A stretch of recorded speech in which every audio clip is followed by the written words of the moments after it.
یہ انسان کی طبیعت، اس کا مزاج ہے.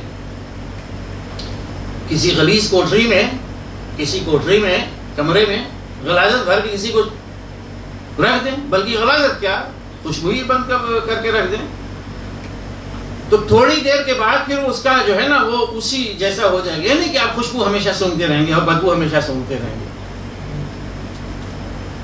تو پتہ یہ چلے گا کہ آپ اس چیز کے عادی ہو گئے، پھر آپ کو بدبو نہیں لگے گی. اور ایسے ماحول میں انسان کا زمین جہاں پہ ایک مسلمان محکومی کی، غیروں کی محکومی کی زندگی بسر کرتا ہے اور اپنی اجتماعیت سے محروم ہو جاتا ہے، اتنا بڑا خسارہ ہے، اس کا نقصان اتنا بڑا ہے. علامہ اقبال نے کہا، بہت عمدہ شعر حقیقت میں، اس پہ آپ غور کریں اور آپ خود سمجھ جائیں گے جو میں کہنا چاہتا ہوں. تھا جو ناخوب وہ تدریج وہی خوب ہوا، کہ بدل جاتا ہے قوموں کا غلامی میں ضمیر. یہ غلامی ہے، اسلامی اجتماعیت سے محروم ایک مسلمان کے لیے غلامی ہے، چاہے مسلمان سمجھے یا نہ سمجھے. میں اور آپ اگر ہم مسلمان ہیں اور اسلامی اجتماعیت سے، اسلامی حکومت سے ہم محروم ہیں، بخدا میں کہتا ہوں آپ اس کو یقین کیجئے کہ ہم غلام ہیں. بھلے سے آپ کہتے رہیں کہ ہندوستان آزاد ہو گیا، ہندوستان آزاد ملک ہے، ہم آزاد زندگی بسر کر رہے ہیں. سوال یہ ہے کہ آپ ہیں کون؟ آپ کا مقصد وجود کیا ہے؟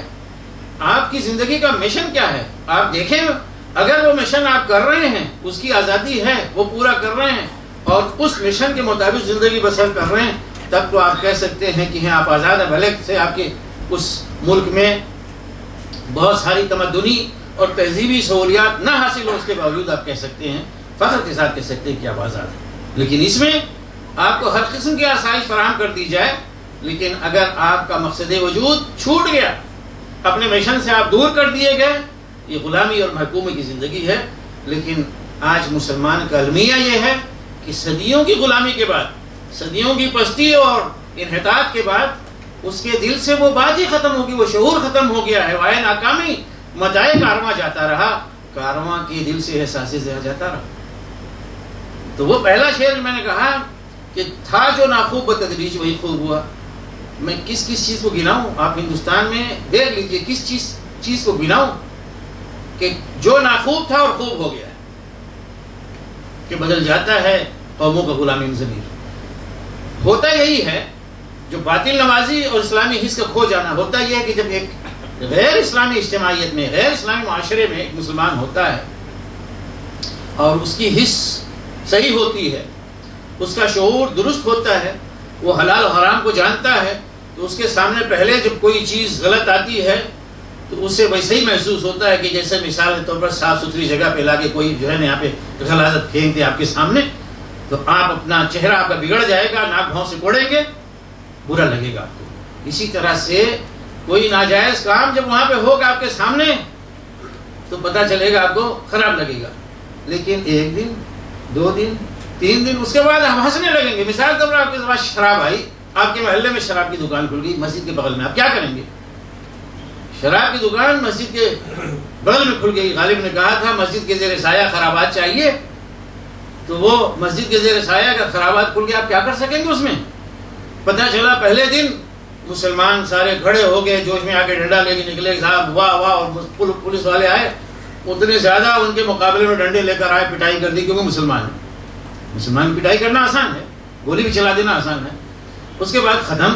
2 دن کے بعد، 3 دن کے بعد آہستہ آہستہ پتہ چلا کہ نہ صرف یہ کہ شراب کے سلسلے میں آپ کے اندر جو وہ تھی نا بے چینی، وہ ختم ہو جائے گی، بلکہ آپ کے اندر سے ایسے افراد نکلیں گے جو 1، 2، 3، پھر آہستہ آہستہ جو ہے پہنچ جائیں گے وہاں پہ کسٹمر بن کے، وہ پیئیں گے، وہ آپ سے آگے لڑیں گے.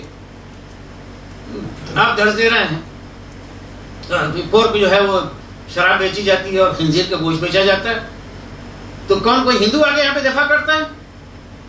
آپ کا ایم پی جو ہے دفاع کرے گا، شراب بکے، آپ نہیں پیتے مت پیجیے، خنزیر بکے گی، آپ نہیں کھاتے ہیں مت کھائیے، جس کو کھانا وہ کھائے گا، آپ کے لیے تھوڑی بیچی جا رہی. یہ جب آپ کے سامنے رکھ دی جائے گی تو اسلامی اجتماعیت کا تو مقصد ہی یہی ہے کہ وہ باڑ لگا دی جائے. نہ صرف یہ کہ یہاں پہ یعنی ایسی کوئی چیز ہے نہیں، بلکہ باڑ لگا دی جائے کہ کوئی چیز آنے نہیں پائے.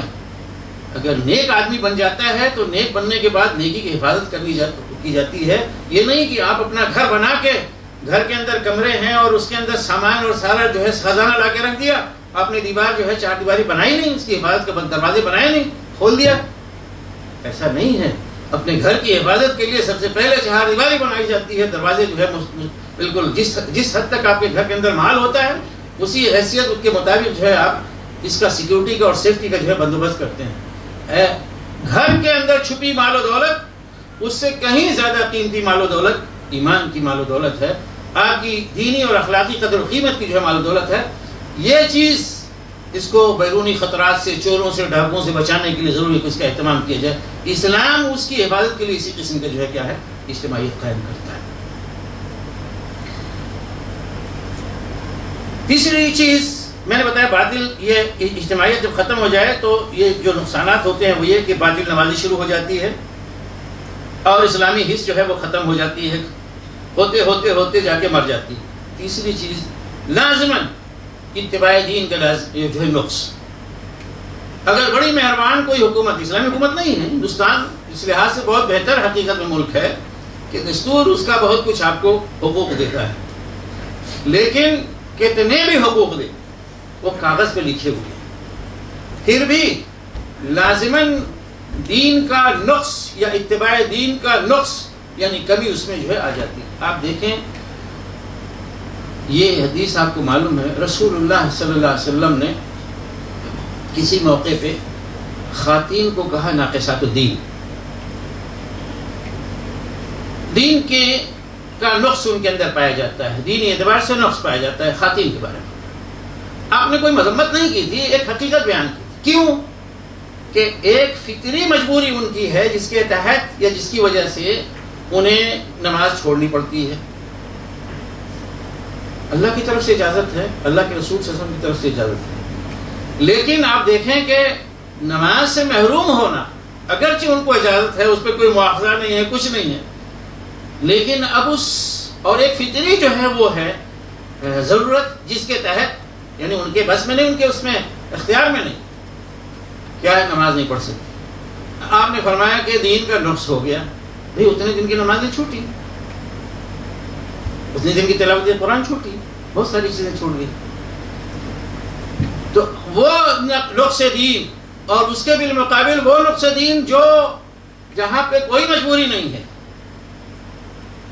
جہاں پہ کوئی مجبوری نہیں ہے, اس وجہ سے ہے نقص دین کی آپ کی اجتماعیت ختم ہو گئی ہے. مردوں کے اندر جو ہے نقص دین, آپ بتائیے کیا اس سچویشن کو, اس صورتحال کو اسلام یہ کہتا ہے کہ اسی طرح سے ایک مسلم اور مومن برداشت کرے اور اس سچویشن کو بدلنے کی یا بہتر کرنے کی کوشش نہ کرے؟ اگر اس کی اصل اجتماعیت ختم ہو گئی ہے تو کیا کوئی چھوٹی اجتماعیت میں نہیں قائم اس کو کرنا چاہیے؟ کیونکہ نقص دین لازمی. آپ دیکھیں کہ پتہ چلا کہ نقص دین اس طرح سے ہندوستان میں ہوا کہ گھٹتے گھٹتے گھٹتے پتہ چلا کہ پرسنل اللہ کا مسئلہ آ گیا. پرسنل اللہ کی بات ہے. پرسنل اللہ آپ جانتے ہیں, پرسنل اللہ کے اندر بھی مداخلت ہو رہی ہے. پرسنل اللہ کیا ہوتے ہیں؟ احوال شخصیہ جو بالکل ذاتی قسم کے نکاح, طلاق اور مہر اور وراثت, یہ مسائل. پتہ چلا کہ از خود مسلمانوں نے جب دینی حص ختم ہو گئی اور انسان دنیا پرست ہو گیا تو کچھ چیزیں حکومت نے نکلوائی, کچھ چیزیں مسلمان نکلوا دی. آپ کے حوالے شخصی میں وراثت کا قانون موجود ہے, لیکن آپ بتائیے کہ کتنے مسلمان ہیں کہ جو اسلامی نظام وراثت کے مطابق عمل کر رہے ہیں؟ اس کی وجہ کیا ہے؟ باطل نوازی, مردہ ضمیری. دین جو ہے وہ اسلامی جو حص ہے وہ ختم ہو گئی اس حد تک کہ اب مسلمان ہندوؤں سے پہلے, ہندو حکومت سے پہلے یا غیر مسلم حکومت سے پہلے وہ خود چاہتا ہے اور تیار اس بات کے لیے کہ بہت سارے احکام کو کاٹ کے پھینک دیں کہ مرضی خلاف. اسلامی نظام وراثت اس میں سے ایک ہے. اسی طرح بہت ساری چیزیں ہیں لے دے کے وہی محدود احوال شخصیہ, اس کو احوال شخصیہ کہا جاتا ہے مسلم پرسنل لاز کو, وہی لے کے رہ گیا. اور آپ کے ہندوستان میں آل انڈیا مسلم پرسنل لا بورڈ بیچارہ وہ جھیل رہا ہے 2-4 مسائل لے کر, اب پتہ چلا کہ وہی سب کچھ ہے. یعنی لے دے کے بس یہ کہ آپ اذان دے دیجئے, نماز پڑھ لیجئے, وہ بھی اگر خوش قسمت ہیں کسی ایسے علاقے میں جہاں پہ کوئی حملہ نہیں کرتا, ورنہ نہیں.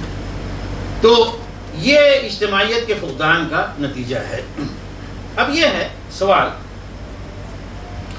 کہ اجتماعی زندگی نہ ہو، اسلامی اجتماعیت نہ قائم ہو تو اس کے نقصانات بہت ہیں۔ اسلامی اجتماعیت ہے تو اس کے بہت بیش بہا ثمرات ہوتے ہیں۔ اصل برکت تو وہیں پہ ظاہر ہوتی ہے، اس لیے کہ ایک اور حدیث ہے، صرف ایک حدیث سے بات واضح ہو جائے گی کہ اجتماعیت کے بعد یعنی ثمرات اور اس کی برکات کیا ہیں۔ رسول اللہ صلی اللہ علیہ وسلم فرمایا کہ ید اللہ مع الجماعہ، اللہ کا ہاتھ جماعت کے ساتھ ہوتا ہے۔ اللہ کا ہاتھ مطلب کیا ہے؟ اللہ کی تائید، اللہ کی نصرت، اللہ کی مدد، اللہ کی نوازشیں، اللہ کی کرم فرمائیاں۔ ید کے معنی کوئی ایک چیز نہیں کر سکتے، ید کے لفظی معنی ہاتھ ہوتے ہیں، لیکن عربی میں یوں جب استعمال ہوتا ہے تو اللہ کی تائید، اللہ کی مدد، اللہ کی نوازش، اللہ کی عنایت، اللہ کی رحمت، اللہ کا فضل و کرم کس کے ساتھ ہوگا؟ جماعت کے ساتھ ہوگا۔ تو جب یہ چیز ہے تو اب ہمیں جائزہ لینے کی ضرورت ہے۔ اولا جماعت ہے کیا، یہ اجتماعیت ہے کیا؟ اصل اجتماعیت قائم ہے نہیں ہے، تو اس کا متبادل کیا ہونا چاہیے؟ وقت ختم ہونے لگا، چند ایک اشارات میں دیکھ کر کے ختم اپنی بات کرتا ہوں، وقت نہیں ہے لیکن انشاءاللہ اسے کسی دوسرے وقت میں ہم واضح کریں گے۔ سب سے پہلی چیز اسلامی اجتماعیت، میں آپ کو بتلاتا ہوں کہ اسلامی اجتماعیت میں شروع میں کسی وقت کہہ چکا ہوں کہ اسلامی اجتماعیت تو اصلاً اسلام کا جو سیاسی نظام ہے اس کا ہے، خلافت ہے، امارت ہے، مسلمان سیاسی نظام۔ اب سیاسی نظام کوئی مسلمانوں کا مرکزی نہیں ہے، اس وقت مسلمانوں کی 50 سے زیادہ کچھ ریاستیں اور حکومتیں ہیں مختلف جگہوں پہ، جبکہ مسلم بحیثیت اقلیت مائنارٹی تمام دنیا میں پھیلے ہوئے ہیں، جس میں سب سے بڑی مائنارٹی جو بہت سارے ملکوں کی میجارٹی سے جو ہے نا زیادہ بڑی ہے، ہندوستان میں ہے۔ 200 ملین سے زیادہ مسلمان ہندوستان میں ہیں، ٹھیک ہے؟ تو اتنی بڑی تعداد جو ہے مسلمانوں کی ہے۔ سیاسی نظم ہمارا ختم ہو گیا، مرکزی خلافت یا مرکزی نظم حکومت نہیں باقی رہا۔ ایسی شکل میں کیا کیا جائے؟ اب ظاہر ہے کہ ہم اپنے ملک کے پس منظر میں بات کریں گے، ہر جگہ کی بات ہم نہیں کر سکتے۔ ہمارے ملک میں صاف صاف بات ہے اسلامی اجتماعیت ختم ہو گئی، اور بظاہر یہ نظر آتا ہے کہ اتنا آسان بھی نہیں ہے کہ اسلامی اجتماعیت جس طرح سے اصلاً اسلام کو مطلوب ہے وہ ہندوستان میں قائم ہوگی۔ تو سوال یہ ہے کہ تب تک ہم کیا کریں؟ کیا ہم خاموش بیٹھے رہیں؟ نہیں، ہمیں اجتماعیت قائم کرنی ہوگی۔ تو اجتماعیت جو قائم کرنی ہوگی اس کا مقصد اجتماع کیا ہے؟ کس مقصد کے لیے ہماری اجتماعیت قائم ہوگی؟